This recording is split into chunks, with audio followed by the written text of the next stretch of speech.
காக்கா வலிப்புன்றது வலிப்புன்றது என்னன்னா மூளையில் வந்து எலக்ட்ரிக்கல் டிஸ்சார்ஜ், மூளையில் எலக்ட்ரிக் கரண்ட் போயிட்டே இருக்குது. அந்த எலக்ட்ரிக்கல் டிஸ்சார்ஜ் வந்து ஒரு இடத்துல இருந்து ஆரம்பித்து அதிகமாக வர்றது. ஒரே சமயத்தில் மூளை ஃபுல்லாகவுமே ஒரே எலக்ட்ரிக்கல் கரண்ட் வருது. இது 2 காரணத்தினால தான் வலிப்பு வர்றது. வலிப்பு வரும்பொழுது நம்ம என்ன பண்ணணும் அப்படின்றது எல்லாருமே தெரிஞ்சுக்க வேண்டிய விஷயம்.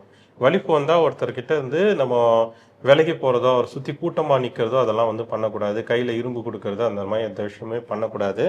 ஜஸ்ட்டு விட்டிங்கனாலே அதுவே ஒரு 30 செகண்ட்ஸில் செட்டில் ஆகிடும்.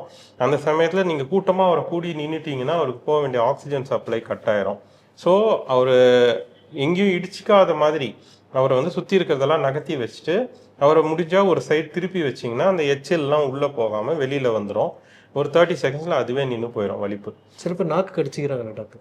நாக்கு வந்து கடிக்கலாம், அதுக்காக கையை உள்ளே விடுறது அந்த மாதிரி விஷயம்லாம் பண்ணக்கூடாது. உங்கள் கையையுமே கடிச்சிடலாம். மூச்சு விடுறதுக்கு திணறல் ஏற்படுறதுக்கு வாய்ப்பு இருக்குது.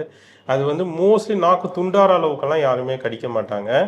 கொஞ்சம் அடிப்படலாம் அது வந்து சரியாயிடும்.